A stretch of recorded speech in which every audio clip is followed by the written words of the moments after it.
If you're not, you might be soon. This is the broken relationship class.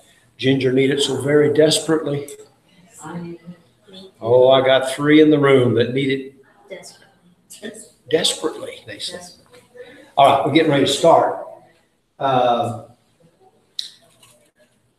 supposed to take a break every hour, but if the room is open to 1 and about the middle, then we're done about 15 minutes sooner or so. And so that's how I go. Now, Lisa was saying, how can you possibly go 3 hours on this subject? Oh, I don't know how you go 3 hours on these. Yeah, but I can do it. And you're going to have to, because that's how many hours this is approved for. And let's see, because we're operating throughout the day. Here, Ginger's, she's getting a big plaque yesterday. So she's got, she knows everything about the Broken Relationship Act, because she has to. She, every time she listed a property list last year, the Broken Relationship Act was in that form. Now, we're going to see if any of us know what's really what it says. So, but I'm pulling it up for your amusement and amazement. You've got a copy of this is what you're looking at. And it's just the act. It went into effect November 1st, 2013. 14, 15, 16, 17. Here we are, almost 5 years down the line. November will be 5 years. And prior to that, we had a bit of a version of it, because this version initially, or the law went into effect November 1st, 2000 initially, where we went from the laws of agency to this Broken Relationship Act. And so to give a little history, so you've got to make this halfway interesting. Ginger, you would probably do it. You remember when we operated from laws of agency? Mm-hmm. And I can just remember it was about 88 or 9, somewhere in there, where I'm sitting in an office, at the Dubstone office over on Penn. And I hear of this lawsuit somewhere everything happens toward Tulsa, it seems like. At least that's where I point every time something legal happens. And but there's a couple that went through a transaction, and they closed, and there's a lawsuit, and they're saying, you know what? I thought that my realtor was working with me or representing me, but I found out after the closing they weren't. They were a sub-agent of the seller. So let's talk a little bit about how that worked. So how we arrived at some of that. Why November 1st, 2000 came. And so the benefit of me being in here is as I lived through all this, and I can explain it. So it's interesting to me, so that's why we talk about it. But I'm sitting there in that office, and I can just clearly visualize it, where they said, well, they, these people are upset. Now we've got to change the rules. We have got to disclose to buyers that we're not working for them. Buyer beware. We've heard that a little bit along the way. Buyer beware was the rule, because here's how it worked. The listing agent listed the property. The selling agent came along and wrote the contract, but he was a sub-agent of the listing agent. So the listing agent works for the seller. The selling agent works for the seller. That's how it was. And Mr. Buyer, just beware. Don't you tell me anything what kept confidential. Don't tell me that you'll pay more or whatever. Because if you do, I actually have to tell the listing agent. So that's why they're upset up there. And I can understand it. They're saying, I told them I'd offer this much, but I'd probably pay this. I didn't know that they were actually compelled by the law as sub-agents of the listing agent to go tell him they're going to offer this, but they'll pay this. You see something wrong with that?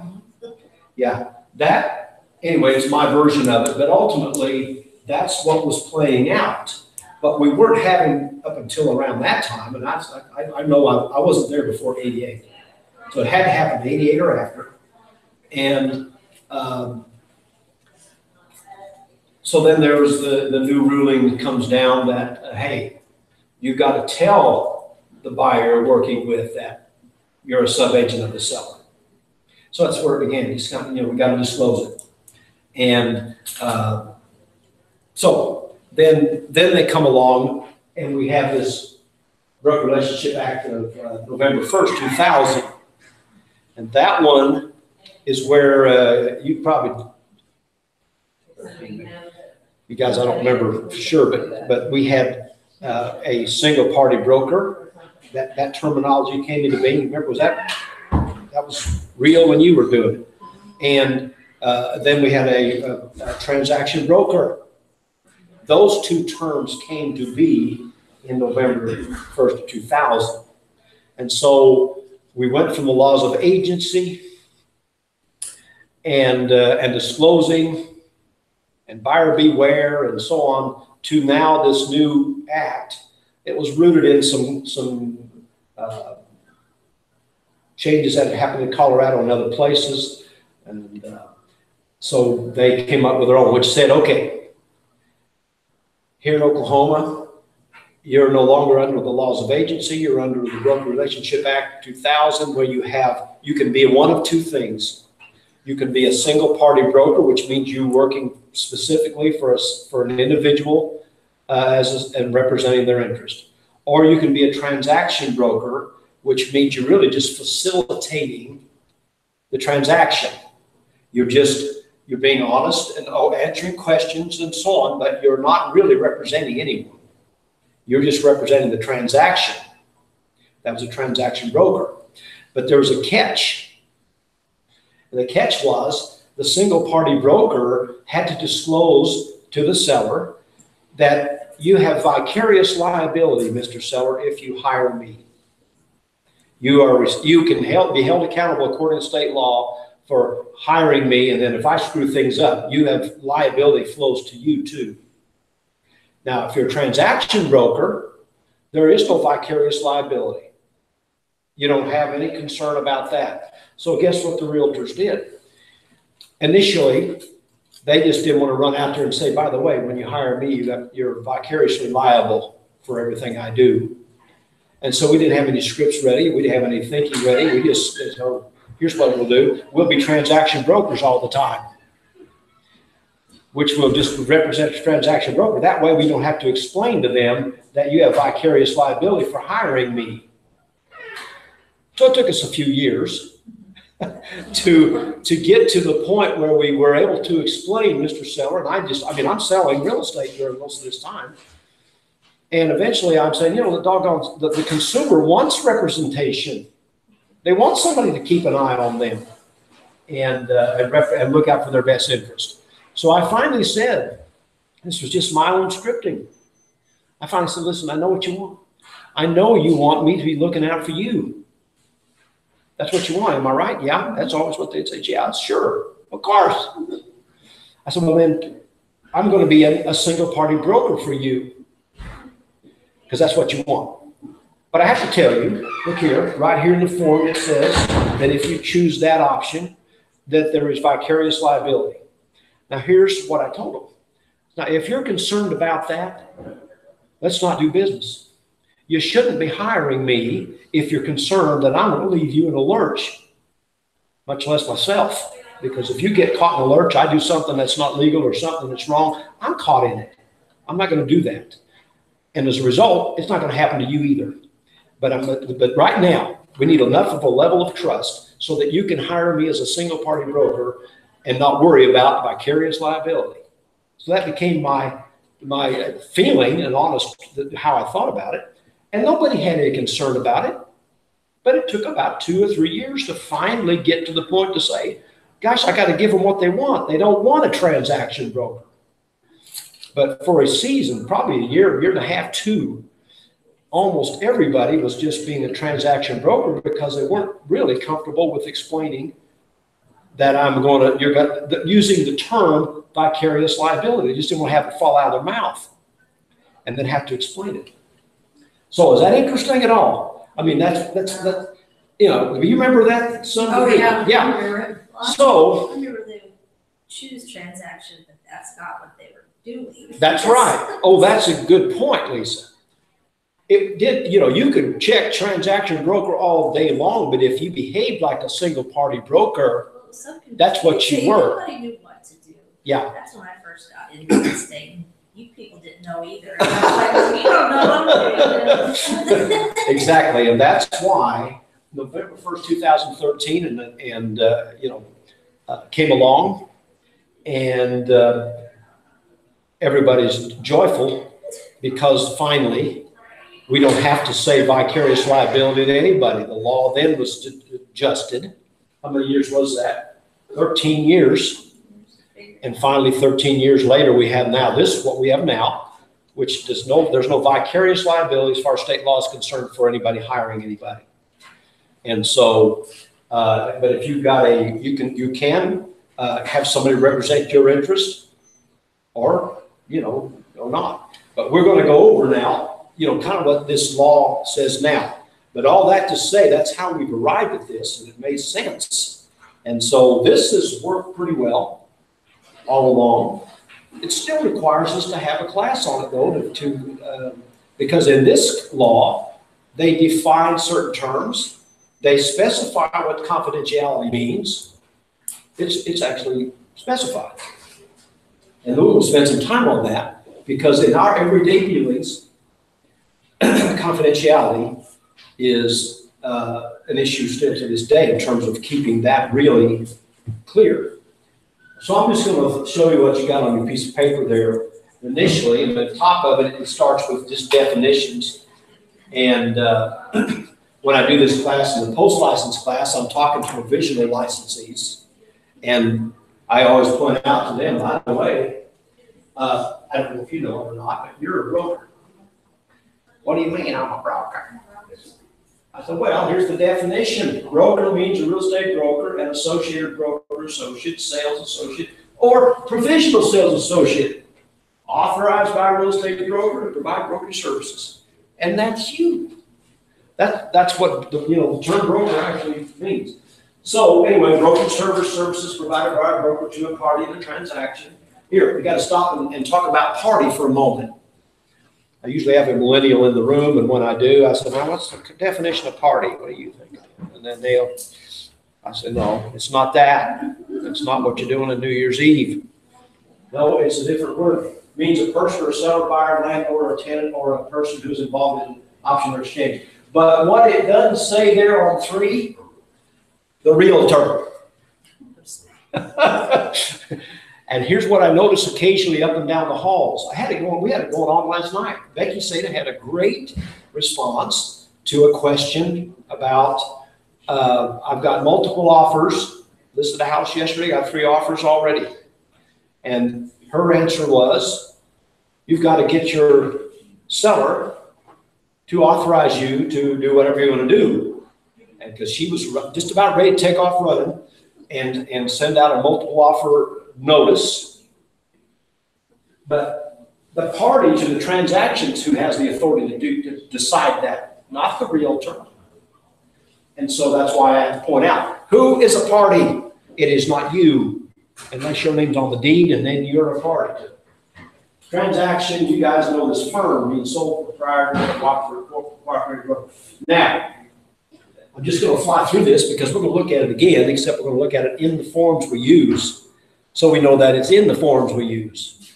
But these words, do they look familiar? I mean, when we get to the listing agreement and we get to disclosure, broker duties and responsibilities, those 2 forms, these exact words are in there. And so duties and responsibilities, I can take you to page 10. Let's look. Yeah, page 10 in the real estate license code book. And these words are in there. So they are the law. This is not just, but this is the Oklahoma law on broker relationships. So it's not as if it's suggestions. And, but we have these, I'll just point out a couple. Treat all parties with honesty and exercise reasonable skill and care. So treat all parties honestly. And so from time to time, especially when we're dealing with brand new people, exercise reasonable skill and care is questionable. However, the state says if you've got a 90-hour course behind you, we think you probably are close enough. And yet they don't know how to write a contract, don't know how to do an expense sheet, don't know how to fill out a listing form, can't do a CMA. Now this could come up when somebody calls us and saying, hey, Ginger, I got this commercial property over here, and I'd like for you to list it and sell it. Well, we ought to stop for a moment and ask ourselves, I know I got 25 years in residential, but do I have any experience in commercial? And I've sold a few commercial ones where it was just a building in the dirt, and that challenged me. There was nothing in the building, no business to sell, just building and dirt. And the things I discovered I didn't know. And then the things I discovered I couldn't do. I can list, I can put a commercial property into the MLS. Sure, I can. But no commercial realtors are looking at the MLS to find my property. They're on LoopNet, loading their stuff on that for some reason or other. And that's where the properties that most of the inventory is and where their eyes are. But I didn't know this stuff. So I'm not sure if I could exercise reasonable skill and care on something like that today. Industrial property, it's a big old piece of 20 acres out here full of pipes, oil company pipes. And they want me to sell that. I'm not sure I'm qualified. So there's where today reasonable skill and care might be. We're not qualified for that. So, and then I did teach code of ethics last week, and we actually have, in the code of ethics, some things to deal with just this kind of a thing where we're saying, we shouldn't be dealing with something that we're not qualified to deal with without disclosing to the people, hey, I don't know what I'm doing. Are you in? And if they say, sure, we'll just go by discovery. I like you. You're smart enough to figure it out. Let's go. But we have the requirement of disclosing to them, I am not an expert on this. I'm not an expert on ranches in Pauls Valley or something, some of those kind of things sometimes. And yet I take them on because you got to get some experience some way. And you got a license to do it. But I stopped just right there to say reasonable skill and care could affect us right every day, no matter how much experience you got. And then there are certain things that can be waived, but not here at Keller Williams. Keller Williams has a policy that says we're not waiving receiving offers. We're not waiving receiving counter or reducing offers to writing. We are a full service company. We are doing those. But here it says, unless specifically waived in writing by a party to a transaction, you receive all written offers and counter offers. That means you can waive that. And I'll talk a second here, as soon as I get done with item C, about where you're being affected by that every single day right now. You can waive, you're compelled to do it, you can waive, or the seller can waive, reduce offers or counter offers to written form, and present timely all written offers and counter offers. Those three things, a seller can say, I'll waive them. And you say, well, it doesn't affect me. I can't do that anyway. I'm at Keller Williams. Well, yeah, it affects you. Yeah. Have you ever pulled one up on the MLS and it says to show the property, call the seller at, and then it says, furthermore, to bring on any offers, deliver the contract to the seller at. That is a limited service company, which is perfectly legal in Oklahoma. But they are basically, that seller has said, hey, come out, take some pictures, put it in the MLS, and get out of here. And they do. And then here we come. It's in our MLS. It goes automatically out. We set a buyer up wanting to look at 3-bedroom, 2-bath, 2-car, 2,000 square feet, more schools, or wherever it is. And up comes this one. And it's got a limited service company guy on it. Instructing us to contact the seller to show it and to bring their offers to them, which is perfectly legitimate. However, there are some things that are not waived or waivable or optional that some of our friends in that world are not necessarily doing. I'll get to them in a minute. Here's why I'm telling you. Because if you get into one of those transactions and they're not doing what they are required to do, you know to tell them they are required. I know you don't, I took the pictures, put it in, but you're not going to do anything else. But here's one thing you are going to do. And so, anyway, I'll get to it in a second. Timely account for all the money. Well, that makes sense. We got money in our hands. We can't wait to get it out of our hands anyway and get it into whoever's hands is supposed to have it. None of us have much trouble with that. Keep confidential information received from a party, prospective party confidential. We're going to go back into that world again. And there are four. I'll just help you remember. There are four categories under the heading of what's confidential. So the state has required what is confidential. We're going to come back to that. I'm not going to take time for it now. And then, we're required to acknowledge the Property Disclosure Act. So right under confidentiality, where we're saying if a seller tells us that we need to keep the information specifically designated as confidential by a party unless such information is public, we're required by that law to keep that confidential. But then right under it, it says, disclose information pertaining to the property is required by the Residential Property Condition Disclosure Act. So now if the seller says, I don't want to disclose that my sewer line is blocked up back there, we have a higher law that says, oh yeah, wait a minute, there's a Disclosure Act.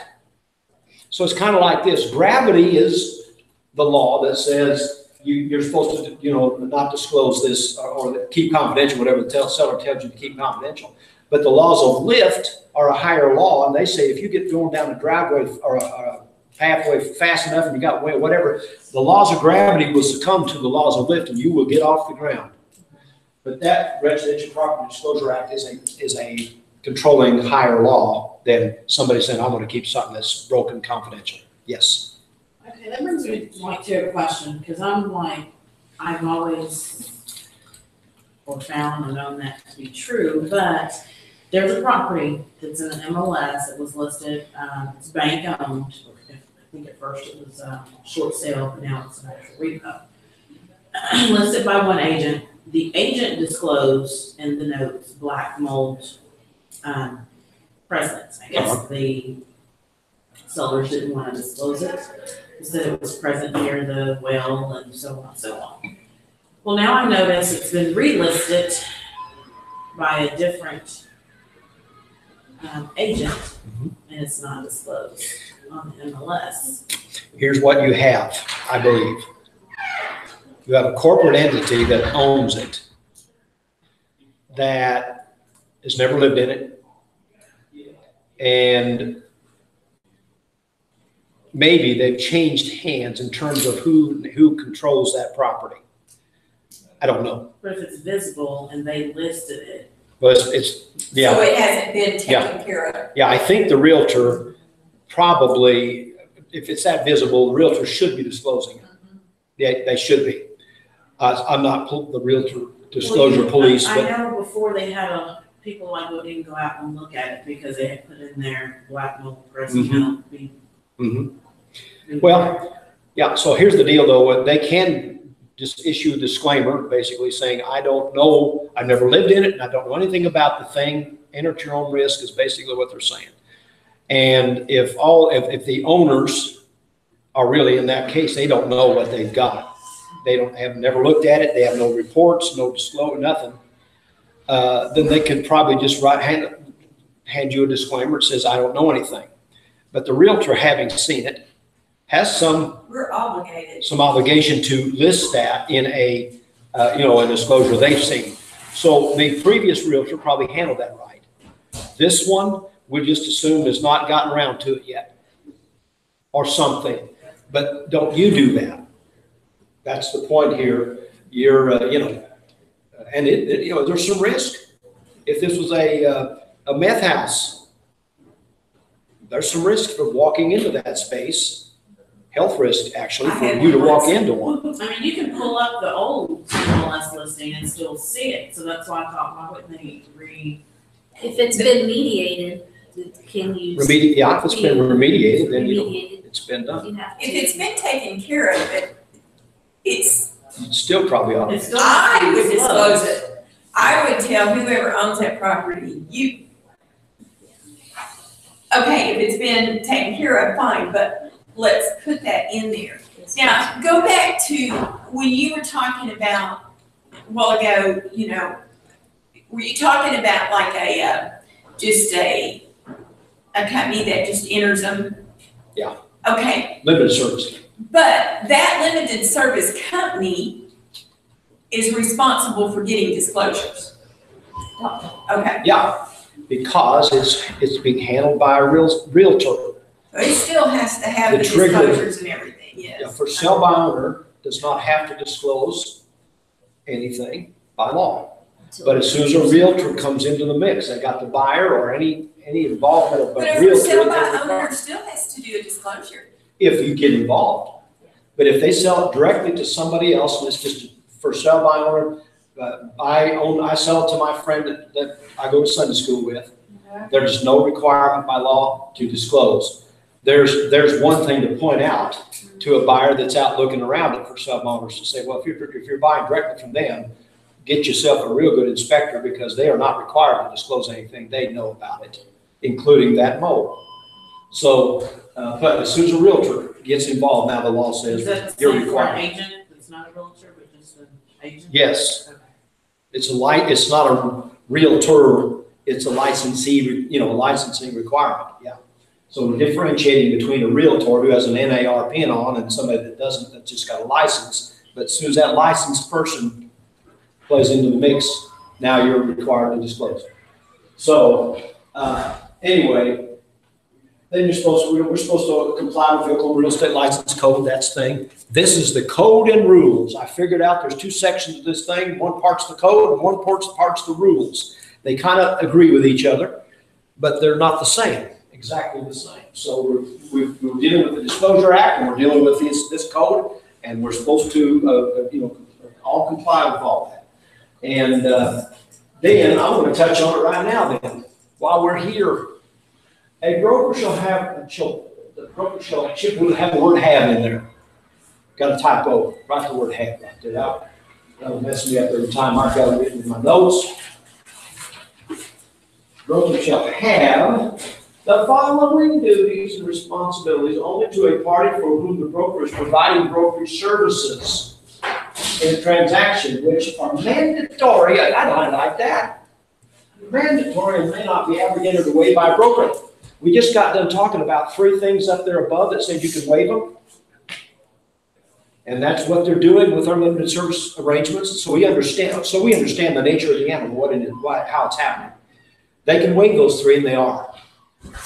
Now, here's one that they can't waive, or here's something they can't waive, and here's one of the things they don't do once in a while, at least in my experience. I have to struggle a little bit to get them to do these two. This one, number one, says may not be abrogated or waived. It's mandatory. Number one, inform the party in writing when an offer is made that the party will be expected to pay certain costs. Now, that's an expense sheet.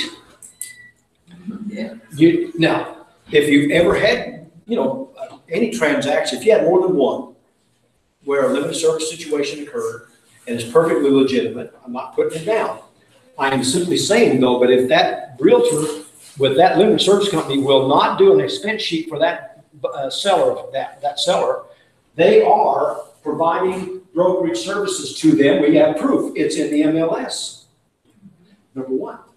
And it's mandatory and not waivable. Besides that, the listing agreement itself says they've gotten an expense sheet or that their estimates are done. Here's what I need you to know. If they're not providing one, I would simply say, you know what? I recently discovered in a class where the instructor was brilliant, pointed out to me that that's not optional, and so I'm just asking you to go ahead and take care of that for your seller, because ultimately, I don't want to show up at closing and the seller not know that he needs to bring money to closing if he does. Or that he's only going to get a certain amount of money and he doesn't know how much it is. I don't want my person exposed to that risk. So for the purposes of protecting my client's interest, I'm going to insist on that seller signing something that says, yeah, I know I'm going to get this much out of this, and he's got some signature and a date on it.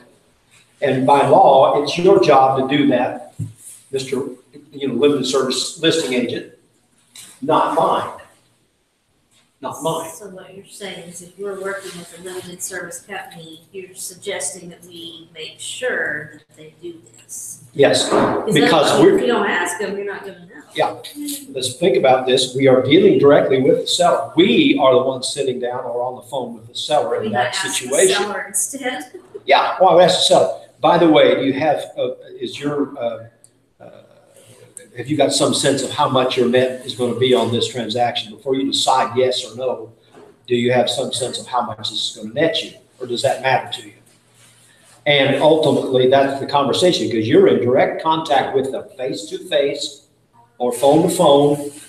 So you're going to be right there talking to them by design. And so that's what he would say. I don't know if you know for sure what you're going to net. I've estimated my expenses for my buyer. Your realtor, even though they've waived several things and you've signed off on that, are not relieved from the responsibility of estimating the expenses for you. Is that going to be, do you think there'll be any kind of an issue? Can you get a hold of them, just tell them what your offer is, or send a copy to them and have them tell you what you're going to come out with? But that's why we got to stop right here, because you need to be armed with this to be able to say it's in the Broker Relationship Act. And I just discovered it, you could say. So they're listing whoever has to do that for them. Yep. Now, I've had several of them that would not say, hey, I stuck the pictures in the MLS. I got my several $100s for this, and I'm out of here. I'm not spending any more time on this. And so that's when I've got to help them educate. Now, they still won't do it sometimes. And I have done it for them when I could not get them to do it, because I'm still trying to make sure my buyer is protected. And I need something that says, you're going to come out with about this, what do you owe, and all that conversation. And I take that on along with the liability of it for being accurate and all that. But Don, how can they get away with that if that is in our? They shouldn't. Here's how they get away with it. Nobody holds them accountable for it at a real estate commission room. Somebody can probably file a complaint and say, these guys are not doing what the law says they should be doing, and I'm going to file a complaint. As long as nobody files complaints, they just keep doing it. That's what's happening. Because we're saying, oh gosh, they may have another listing someday that I need to sell, and I don't know if I want to make them too mad. And that's probably what they're banking on, Yeah. that the buyer's agent's gonna go ahead and do it. Yep. And we, I almost have to, unless I'm negligent when it comes to protecting my buyer's position on the matter. But last thing I want to do is show up at the closing day or even 2 or 3 days before, and then the seller says, well, I can't afford to sell it for that. You mean I'm getting this? How much I'm going to get? I am not going to put my buyer in that position one way or the other. But that's why I'm pointing it out, is because this plays out every day right now in our that's why this class is relevant, whether we need CE or not, to know this and be able to quote it. Just find things and say, well, let me see. I saw something on that just the other day. I think that's required. And no, it isn't. It is for me. Let me look here. You got a listing agreement with them? Looks like sure you do, because you got pictures in the MLS. That means you got a written authorization to put it on the market and do that. So that's the thing. Anyway, I harp on that a little bit because that we're dealing with that. You might deal with it this afternoon. And your question about the disclosures, that's probably it's relevant too, because ultimately we're compelled to follow the Disclosure Act as well. Well, I would think even if someone just listed it, they're gonna do their research and saying that it was previously listed when they pull them, and that then gives them the knowledge that it. I tell you, Why not? if I was the realtor listing it and I knew that, you better be sure I would disclose everything I do. Yeah, because even though there's no vicarious liability flowing through, had we been on the old broker relationship act, there could have been some then, but there's still risk not disclosing stuff you know. That's just blatant, or latent is the word actually, latent defects, where you just can't miss it. So, but at the end of the day, we're not here to police them. They are just what they are, and they're taking the risk, not us. Now, if you're showing the property, maybe you are. But today, I'm not worried about it because you know. And you're the only people in the room that I have any influence on as far as doing it right or wrong. When it comes up for us and we have that listing someday, we should be disclosing. Error on the side of caution is the best policy as far as I'm concerned. You don't have to put it in bold and highlight it and underline it, but you need to probably somewhere put in there. There is over in the whatever part of the house, you'll find an area that appears to have some mold. I'm no expert on mold. Previous realtor disclosed that there was something to that effect. I don't know, but I would rather, just sleep better at night, just knowing that I let somebody know what I was obviously able to look at and smell. So, all right, I don't want to spend too much more time here, but this section is right in our listing forms. Service provided to both parties in the transaction, so we can work with two, obviously, but we do have some disclosing to do. So I'm going to fly through there. Let's see. A written disclosure is required of this title shall be confirmed by each party in writing. So we've got these forms that we use that we check off that you have these disclosures. So the cover page of the contract has, are you working with both parties on it? And then it's got, have you got a lead-based paint disclosure? Have you got a disclosure or a disclaimer or whatever? We'll look at those forms. But here's why we do it, because it says we're required to do it.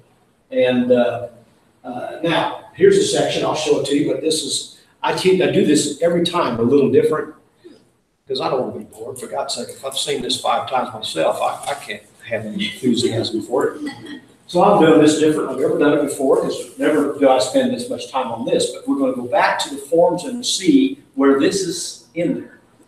But this is one that gets us.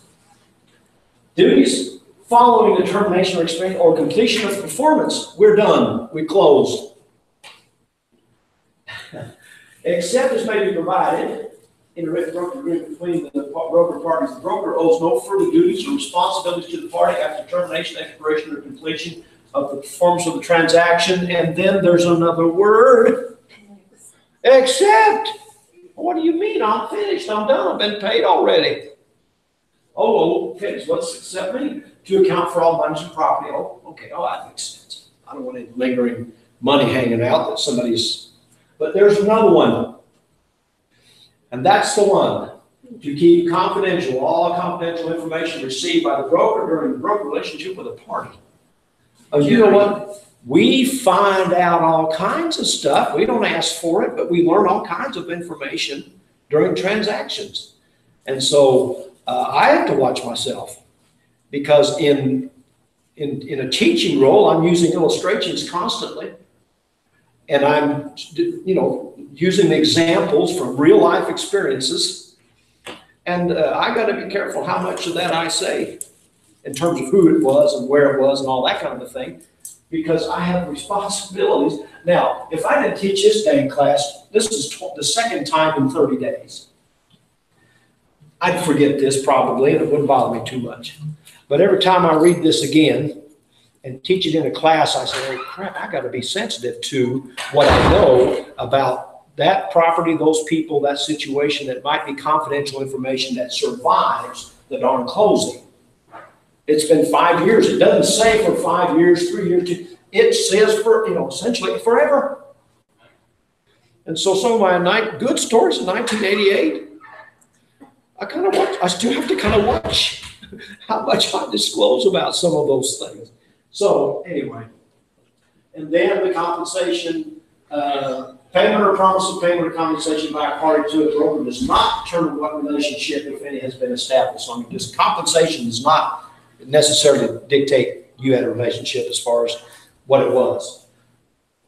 And here, the duties and responsibilities of broker specified shall replace and abrogate the fiduciary or other duties of the broker to a party based on common law principles of agency. So there is where we bridged from agency into this world, which is that was a 2000. That's a 2000 version. But here's where it's stating that when we were in the laws of agency in November 2000, we slipped outside or no longer operated from those laws. And then we upgraded that version to the one we have now in 13. So anyway, you can use the word agent. Real estate broker and associates real estate brokers are permitted under the provision of this title to use the word agent as a trade name and as a general reference for designating themselves as real estate licensees. They decided we can't probably stop people from calling each other agents. That's all it's loud. Now, there's the one that everybody was so thrilled about in 58-362.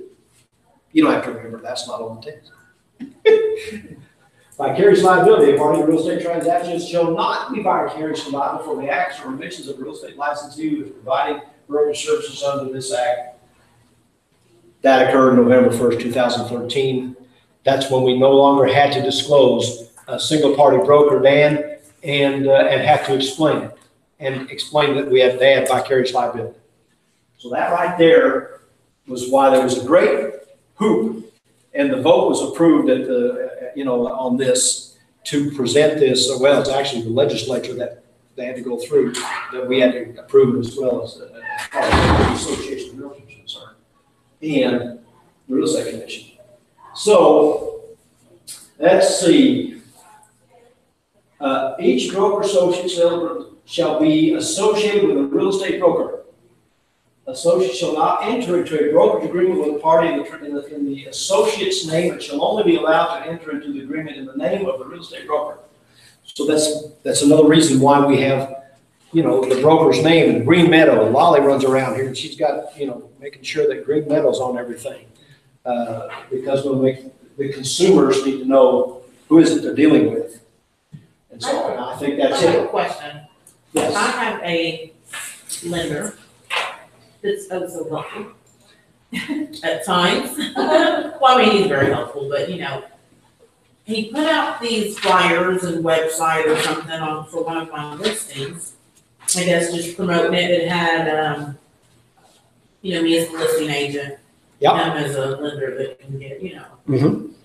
But I looked at it at one time because he brought it to, the broker's open, was like, you can use these and hand these out and put some out in the box. But it didn't have Green Meadow on it. Mm-hmm.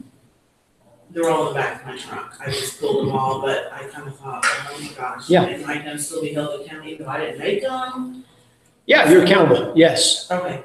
That's So the I answer. did good, just throwing them in the trunk. Yes, you did. Brilliant. Absolutely brilliant. You never know when you might need to throw them under the tires to get out of the mud hole. But, but that's true. But Because I haven't mentioned anything to him about, I don't know what type of text link or something. I don't know, it's his own advertising that he has going on, but people can text or something and get information and take it to him. So do I need to, because it's gonna have my information pop up. You have some responsibility to make sure that the great Keller Williams Green Meadow is on there. That's a real estate commission rule, nobody else. So I need to tell him, don't help. Or if you're going to help, just put this logo on. Because if he can add your picture, he can add your logo just as easily to it, but he does need to know, because he's not held accountable for that.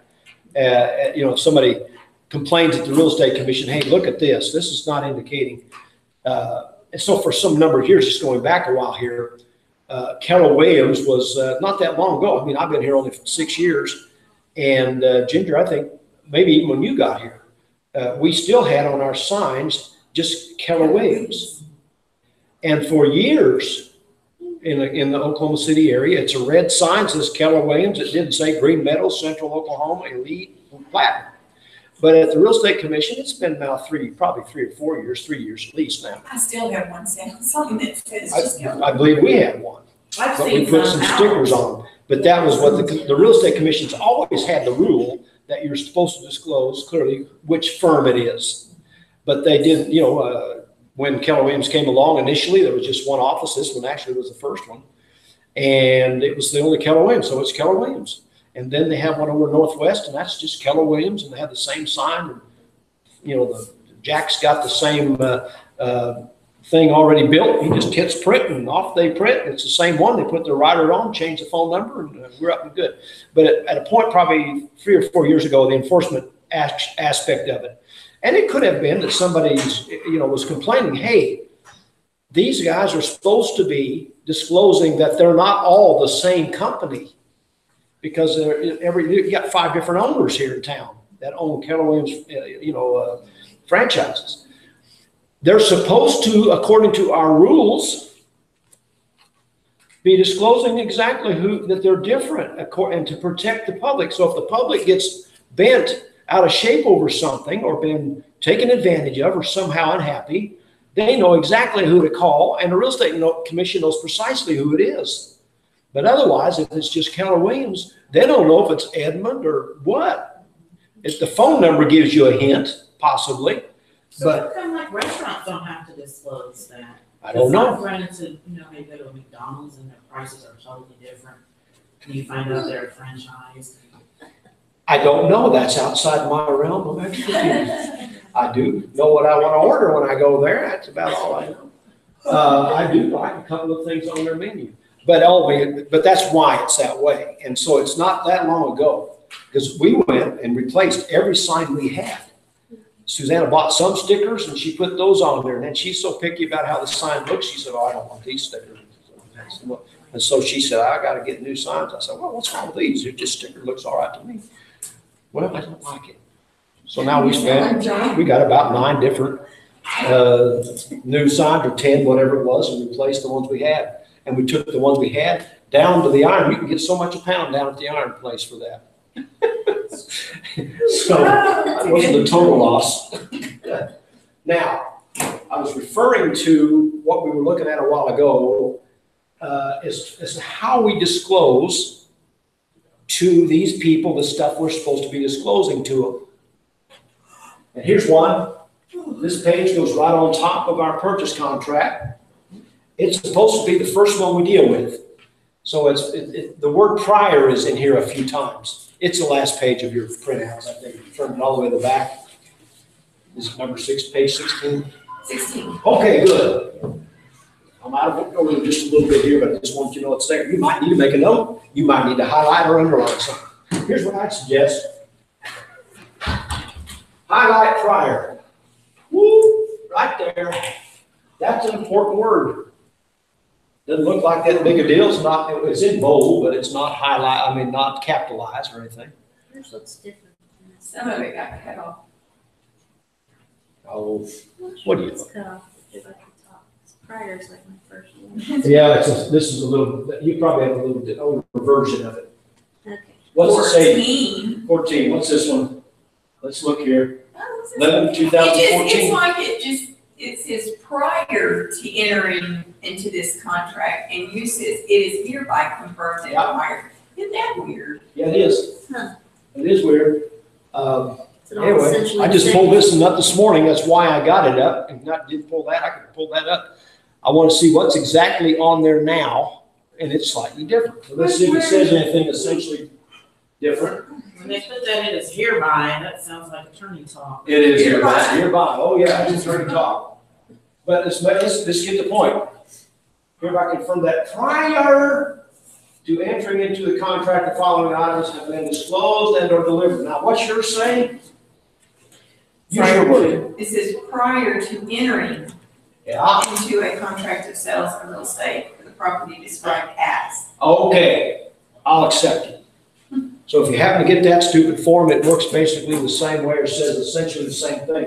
That somebody at the contracting forms committee modified that a little bit, but they sure checked down at the bottom there. What month is yours? Same month? 11. 11/2014. Let me go back down here. Let me just see if it says anything different.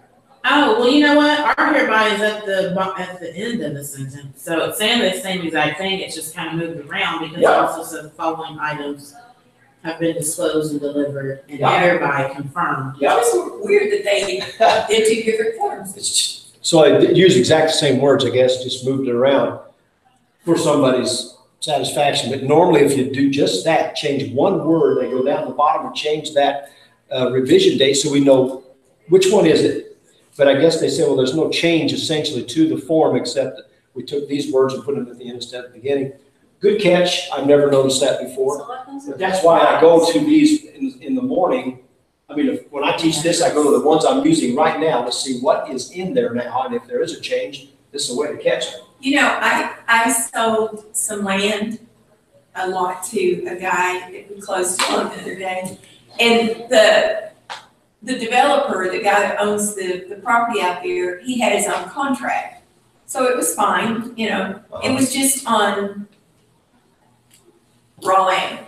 Well, I didn't get one of these in the office count. And I was like, oh, okay, land, let me see it, you know, and I looked in mine and I didn't get one. And I called the title company and they didn't have one. I was like, it's just land. It's just land, but here it is. But then it says, It's a good thing I got here when I did. Thank God we're having this class because something she'd get the benefit of knowing why even if it's just land.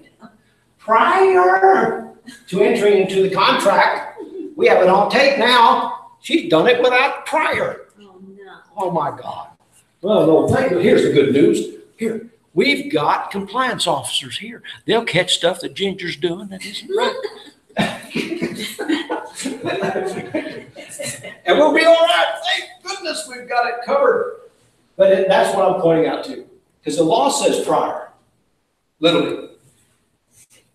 Before you start, you know, so on, buyer acknowledges and confirms that the broker provided brokerage service to the buyer has described and disclosed their duties and responsibilities to the buyer prior to the buyer signing this contract. So I point out those words prior in there because ultimately it's just at the top.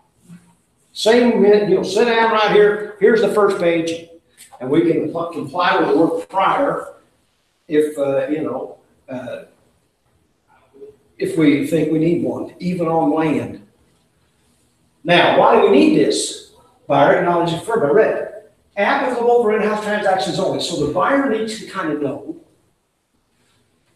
and acknowledge and confirm that the broker is providing brokerage services to both parties to the transaction prior to the party signing this contract, if that's true. He also needs to then know if it's not. So that's why. We're about to get into a contract here, and the parties, buyer, seller, need to understand, okay, is this a sale in-house or a cross sale? Who's representing who or how's that working? So he checks it in-house. You guys are experienced. I don't need to go over it, but the in-house here, I've got to, just in case. In-house is Green Meadow South, Midwest City, Shawnee. That's in-house for us. Check if it's anybody, any two of those, any agents that are in one of those. But if it's up in Edmond or over North Oklahoma City, that's not in-house for us.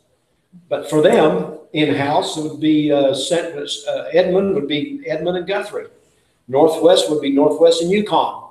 That's in-house for them, but it's not for us. So then they're acknowledging or not. By the way, if that's checked, I know you guys know this here in this room, but if that was checked up there, this needs to be checked down here. There's never an occasion where you only have one of them checked. It's one, both or none. That's for the brand new folks. They need to know that. It's perfectly logical, but not necessarily clearly understood if you're brand new in terms of how these forms work. Now, buyer acknowledged receipt of residential property condition disclosure or disclaimer form. So here we're basically saying, did you get the disclosure? Or did you get that disclaimer thing that says they don't know anything about anything and they're not disclosing anything because they never lived in it and have no knowledge of any material defects? That's the only time you deal with the disclaimer. But here it's saying, did you get one or not? And is it exempt Or does it not require residential property condition, disclosure is not required? In the land situation that Ginger's dealing with, it's not required. That's something that, you know, but that's one reason we need the form. Okay, Check, not required, but that's how they know. And then we get down here in the buyer acknowledge, you know, you got the lead-based paint, you got that or not. But here's why I gotta go here, why this form's so important. Because right here, buyer acknowledges and confirms the above, and further, buyer acknowledges receipt of estimate of costs. If that's we're providing brokerage services, and we are, because we're writing this up. We have the buyer, right here it says we are meeting that minimum requirement. That is mandatory and can't be waived. I'm going to come right down here where the seller is about to acknowledge that there was a disclosure or not, and so on. And the same words, prior and so on, in-house and so on. But here it is, Mr. Limited Service Guy. Your own form says, seller firm acknowledges receipt of estimate of cost. Is that true? He's signing something that says he got it. And it is required by law. That's why it's in there. So there's another place where if you're dealing with someone that would be fighting you on that a little bit, you can basically say, gosh, the forms I provided that are just the standard forms say that your seller is received, acknowledging receipt of a cost estimate. But I'm afraid you have some liability if they don't get one, because you have not provided one, apparently. He says, I've been talking to him. You're the one that authorized me to talk to him directly. And he says, I can't get one.